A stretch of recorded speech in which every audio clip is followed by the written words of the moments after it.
Bismillahirrahmanirrahim. Alhamdulillahirabbil alamin.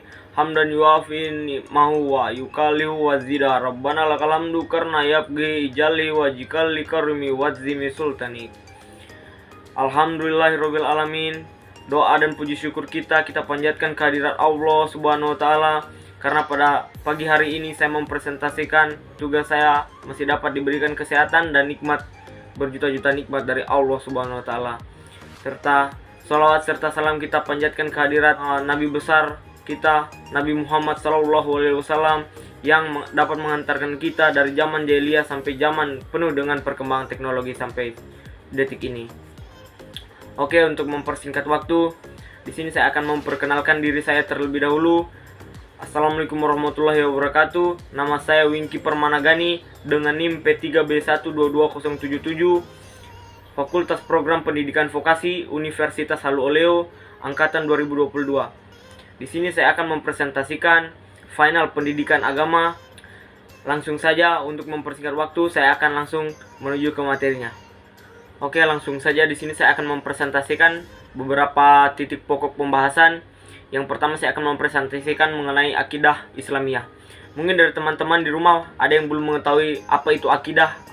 Nah, di sini saya akan menjelaskan. Akidah itu adalah aturan-aturan yang berkaitan dengan agama kita, yaitu agama Islam, yaitu peraturan-peraturan bagi umat muslim. Kita langsung saja.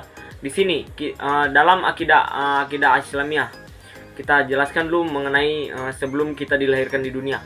Sebelum kita dilahirkan di dunia dan diciptakan di dunia oleh Allah Subhanahu wa taala, pasti ada aturan-aturan dan akidah-akidah yang diberikan kepada Allah Subhanahu wa taala agar kita bisa menjadi umat yang baik dan mengikuti jalan yang baik seperti itu. Kemudian lanjut. Setelah kita dilahirkan di dunia alam semesta, menjadi manusia dan berkehidupan, memiliki nyawa seperti itu. Di dunia ini kita harus memiliki tekad yang kuat untuk menghadapi beberapa cobaan sehingga kita bisa menjadi umat muslim yang kafah, umat muslim yang bisa memiliki dan menjalankan kaidah-kaidah Islamiyah dengan benar, dengan menerapkan perintah-perintah Allah Subhanahu wa taala dan Nabi besar Nabi Muhammad SAW. Oke, kita lanjut. Setelah kita dilahirkan di dunia, kita akan melewati proses yang namanya kematian. Di proses kematian ini, sebelum kita terjun yang namanya surga dan neraka, di proses kematian ini ada namanya proses kebangkitan kembali. Kita akan dibangkitkan di alam barzah, atau tujuan di alam barzah tersebut kita dibangkitkan yaitu untuk menghisap semua dosa-dosa dan amal-amal ibadah yang kita lalui dan yang kita lakukan, yang kita kumpulkan selama kita menjadi seorang muslim di kehidupan di dunia seperti itu.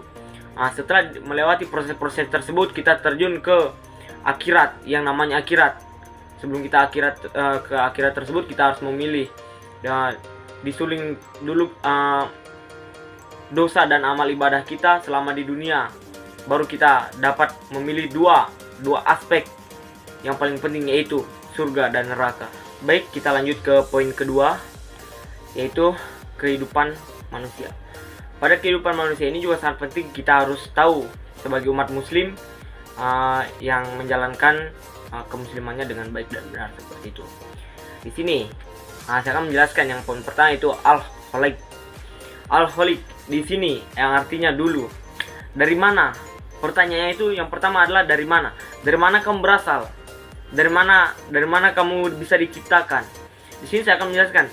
Menurut pemahaman saya, dari mana kita berasal. Banyak pendapat-pendapat yang saya dapat dari beberapa letting saya pada saat sistem pembelajaran berlangsung. Di sini, di mana kamu berasal? Ada yang menjawab dari tanah, ada yang menjawab dari darah rahim seorang ibu, dari diciptakan oleh Tuhan, diciptakan oleh Allah Subhanahu wa taala. Nah, di sini semua jawabannya sudah betul. Dari mana kita berasal, dari jawaban-jawaban tersebut. Namun yang paling betul adalah dari rahim seorang ibu yang disalurkan melalui Allah Subhanahu wa taala sehingga kita bisa diciptakan dan bisa lahir di muka bumi ini seperti itu. Kemudian poin kedua, setelah kita lahir, setelah kita tumbuh besar, kita sebagai umat muslim diwajibkan untuk beribadah. Sekarang kita harus menjalani ibadah karena sebelum kita melewati yang namanya kematian, Bismillahirrahmanirrahim, insya Allah seharusnya kita harus memperlancar lagi ibadah kita agar suatu saat kita melewati yang namanya kehidupan di dunia. Pada saat saatnya kita dihisap oleh Allah Subhanahu wa taala, bisa kita mengumpulkan ibadah kita dan banyak, sehingga bismillahirrahmanirrahim kita akan bisa untuk memasuki yang namanya nikmat yang paling besar di dunia akhirat, yaitu surganya Allah. Seperti itu. Pertanyaan di sini, untuk apa? Untuk apa? Untuk apa kita bisa dilahirkan di dunia? Untuk apa kita lahir di dunia? Yaitu jawaban yang paling tepat, yaitu untuk beribadah. Karena tujuan kita lahir di dunia ini memang harus kita diciptakan oleh Allah Subhanahu wa taala, diberi kenikmatan oleh Allah Subhanahu wa taala.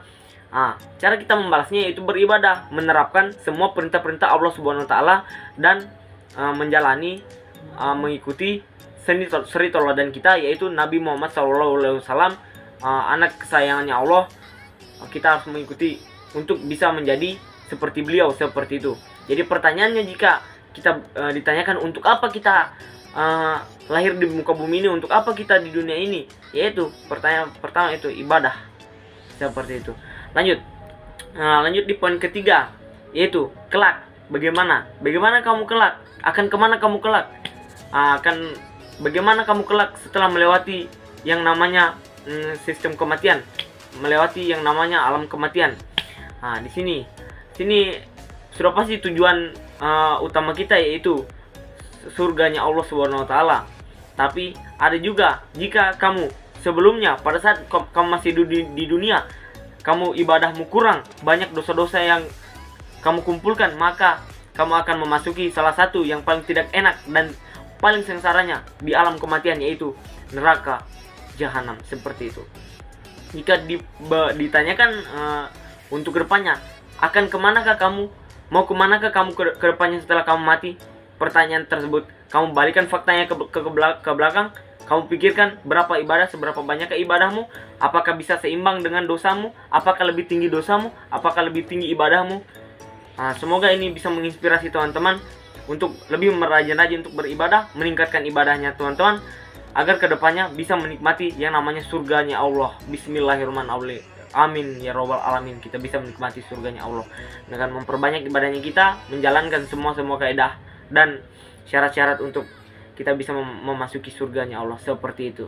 Oke, kita lanjutkan kembali di poin ketiga mengenai syariah Islam. Di sini mungkin banyak dari teman-teman tanda kutip belum mengetahui apa sih itu syariah, apa sih yang dimaksud dengan syariah. Di sini saya akan menjelaskan mengenai syariah. Syariah di sini adalah komponen ajaran Islam yang mengatur tentang kehidupan seorang muslim, baik dalam bidang ibadah habinullah maupun dalam bidang muamalah habinum minas, yang merupakan akulsasi dari akidah yang menjadi keyakinannya. Seperti itu pengertian dari syariah. Nah, itu tadi teman-teman pengertian dari syariah. Kemudian saya akan jelaskan 3 aspek yang sangat berkaitan dalam kehidupan kita di dunia, yang berkaitan juga dengan syariah, teman-teman. Yang pertama yaitu berkaitan dengan kepada diri kita sendiri dengan Allah Subhanahu wa taala, dan diri kita sendiri dengan manusia lain. Seperti itu. Ini 3 aspek yang sangat berkaitan. Sudah jelas juga aspek tersebut dijelaskan dalam surah Al-Baqarah.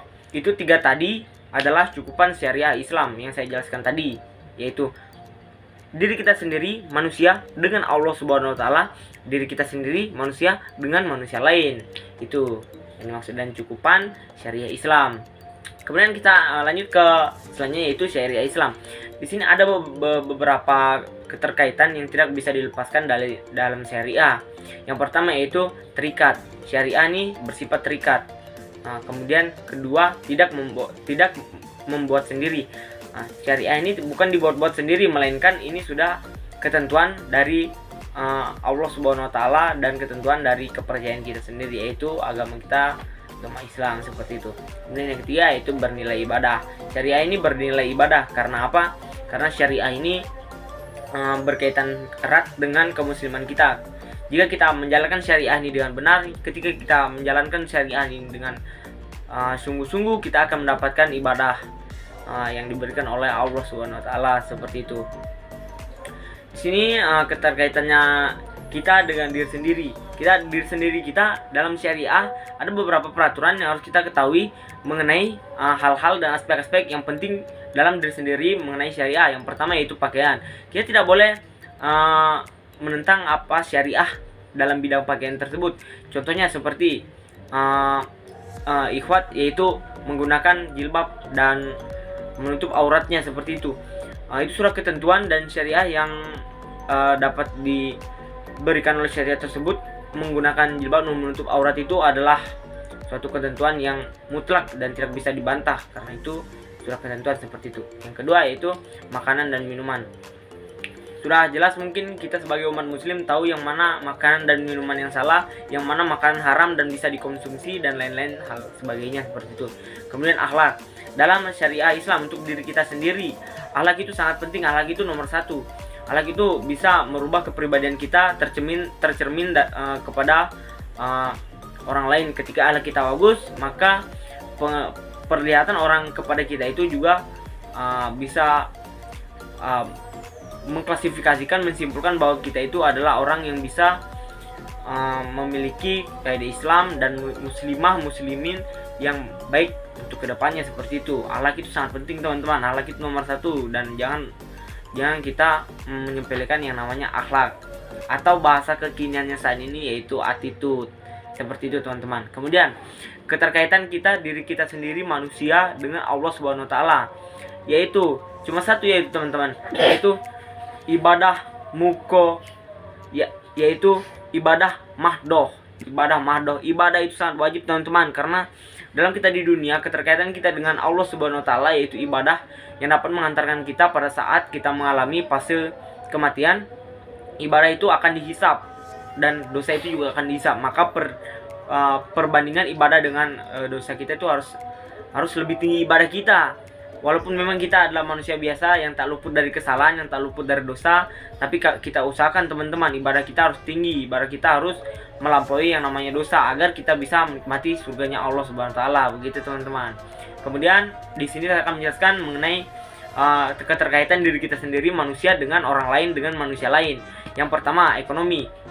Keterkaitan ekonomi di sini kita tahu ada yang disebut dengan ekonomi rendah, ekonomi yang perbedaan ekonomi dari manusia-manusia lain. Di situ kita tidak boleh saling menjatuhkan seperti itu.